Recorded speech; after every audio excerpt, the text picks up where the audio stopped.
السلام علیکم ورحمۃ اللہ وبرکاتہ۔ بسم اللہ الرحمن الرحیم۔ الحمد للہ رب العالمین والصلاة والسلام علی اشرف الانبیاء والمرسلین وعلی آلہ واصحابہ اجمعین، اما بعد فاعوذ باللہ السمیع العلیم من الشیطان الرجیم من حمزه ونفخه ونفسه۔ قال الله سبحانه وتعالى ربنا لا تزغ قلوبنا بعد إذ هديتنا وهب لنا من لدنك رحمة إنك أنت الوهاب ربنا إنك جامع الناس ليوم لا ريب فيه ان اللہ لا یخلف المیعاد۔ عزیز طلباء و طالبات، سورہ آل عمران کی آیت نمبر 8 اور 9 میں نے آپ حضرات کے سامنے تلاوت کی ہے۔ اللہ سبحانہ و تعالیٰ فرماتے ہیں، پہلے اس کا ہم لفظی ترجمہ سیکھتے ہیں۔ ربنا، ہمارے رب، لا تزغ قلوبنا، تو ہمارے دلوں کو ٹیڑھا نہ کر۔ لا تزغ، تو کجی پیدا نہ کر، تو ٹیڑھا نہ کر۔ قلوبنا، ہمارے دلوں کو۔ لا تزغ قلوبنا، اے ہمارے رب تو کجی پیدا نہ کر ہمارے دلوں میں۔ بعد اذ ہدیتنا، اس کے بعد جب ہدیتنا، تو نے ہدایت دی ہمیں۔ وَحَبْ لَنَا، اور تو عطا فرما، لنا ہم کو، مِن لَدُنْکَ رحمہ، اپنی طرف سے رحمت، اِنَّکَ، بے شک تو، انت الوہاب، تو ہی سب کچھ عطا کرنے والا ہے۔ اس آیت مبارکہ کا باب محاورہ ترجمہ اس طرح ہوگا، وہ دعا مانگتے ہیں، اے ہمارے رب تو ہمارے دلوں کو ٹیڑھا نہ کر، اس کے بعد کہ جب تو نے ہمیں ہدایت دی، اور ہمیں اپنی طرف سے رحمت عطا فرما، بے شک تو ہی بے حد عطا کرنے والا ہے۔ عزیز طلباء و طالبات، جس طرح کہ آپ نے پہلے بھی پڑھ رکھا ہے، قلوبنا امراض قلب کا معنی آپ نے سنا، قلب و جگر، بعد کا بھی بعد از طعام، اس طرح بعد از کلام، ہدایتنا، ہدایت، ہادی، مہدی کے الفاظ سنے ہوئے ہیں۔ وہب، ہبہ کرنا، کسی کو دے دینا۔ رحمتن، جس طرح کہ آپ نے سنا ہے، رحمت، رحمان الرحیم وغیرہ۔ تو اکثر الفاظ جو ہیں وہ ہم اس سے پہلے اردو زبان میں سن چکے ہیں۔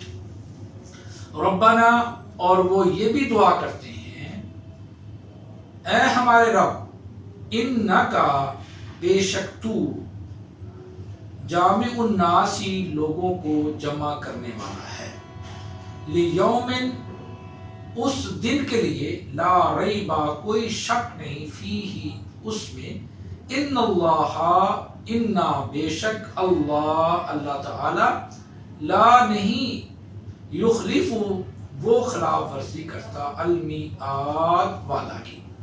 اب اس کا با محاورہ ترجمہ سنیے، اور وہ یہ بھی دعا کرتے ہیں، اہل ایمان، اہل علم، اے ہمارے رب، بے شک تو لوگوں کو جمع کرنے والا ہے اس دن کے لیے جس کے آنے میں کوئی شک نہیں۔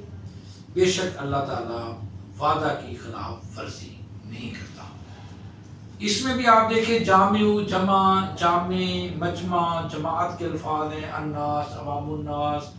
اسی طرح اس میں یخلف، خلاف کا لفظ آپ نے سنا ہے، مخالفت کا لفظ بھی سنا ہوگا، اختلاف، المیعاد، وعدہ کو کہتے ہیں، وعید، مسیح موعود کے الفاظ آپ نے سن رکھے ہیں۔ تو یہ 8 اور 9 نمبر آیت میں نے آپ کے سامنے تلاوت کی ہے۔ اس کا مختصر مفہوم یہ ہے کہ اس میں اہل ایمان، اہل علم کی دعاؤں کو اللہ تعالیٰ نے بیان کیا، اور یہ بات سمجھ لینی چاہیے کہ دعا بذات خود ایک عبادت ہے۔ ہمارے پیارے نبی جناب محمد کریم صلی اللہ علیہ وسلم نے فرمایا، الدعاء هو العبادہ، دعا ہی عبادت ہے، الدعاء مخ العبادہ، دعا عبادت کا مغز ہے، تو دعا کرنا یہ ایک مستقل عبادت ہے اور ہمیں اس عبادت کو اختیار کرنا چاہیے۔ اسی طرح حضرت ام سلمہ رضی اللہ تعالی عنہ سے روایت ہے کہ رسول کریم صلی اللہ علیہ وسلم اکثر یہ دعا پڑھا کرتے تھے، یا مقلب القلوب ثبت قلبی علی دینک، جامع ترمذی میں یہ الفاظ ہیں۔ تو ہمیں بھی دعا مانگنی چاہیے، اور اگر ہم طالب علم ہیں تو طالب علم ہونے کی حیثیت سے ہمیں اللہ تعالیٰ کے حضور یہ دعا مانگنا چاہیے، جس طرح کہ ہمارے رسول کریم صلی اللہ علیہ وسلم نے فرمایا اللہم علمنا ما ینفعنا وزدنا علما وقل ربی زدنی علما۔ اس طرح رسول اللہ صلی اللہ علیہ وسلم دعا مانگا کرتے تھے اللہم انا نسألک علما نافعا وعملا متقبلا ورزقا طیبا، اے اللہ ہم تجھ سے سوال کرتے ہیں ایسے علم کا جو نفع مند ہو، نسألک علما نافعا وعملا متقبل، اور ایسے عمل کی جو قبول ہونے والا ہو، ورزقا طیبا، اور حلال اور پاکیزہ رزق کی۔ تو ہمیں اللہ تعالیٰ کے حضور، اللہ تعالیٰ کی بارگاہ میں یہ دعا مانگنی چاہیے، اور بطور اسٹوڈنٹ جب بھی ہم پڑھنا شروع کریں تو ربی زدنی علما کی دعا، رسول کریم صلی اللہ علیہ وسلم پر درود و سلام پڑھنے کے بعد ہم تعلیم کا سلسلہ شروع کریں، اللہ تعالیٰ دماغی صلاحیتوں کو بڑھا دیتے ہیں۔ اسی طرح اسی سورہ کی اگلی جو 2 آیات میں آپ کے سامنے اس کا ترجمہ رکھنا چاہتا ہوں، وہ 14 سے 18 نمبر آیت تک ہے، اس کا ترجمہ بھی میں بیان کرتا ہوں۔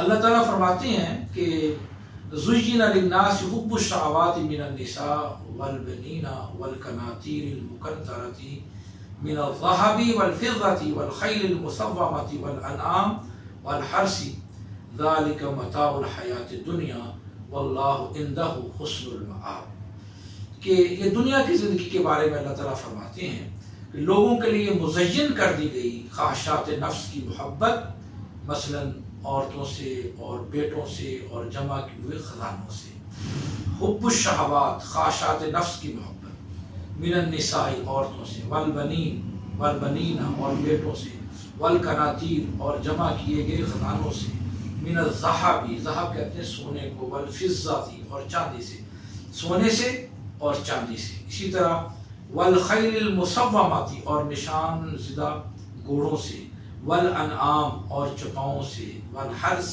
اور کھیتی سے۔ آخر میں اللہ تعالیٰ فرماتے ہیں ذالک متاع الحیات الدنیا، یہ سب کچھ دنیاوی زندگی کا سامان ہے، واللہ عندہ حسن المآب، اور اللہ ہی ہے جس کے پاس بہترین ٹھکانہ ہے۔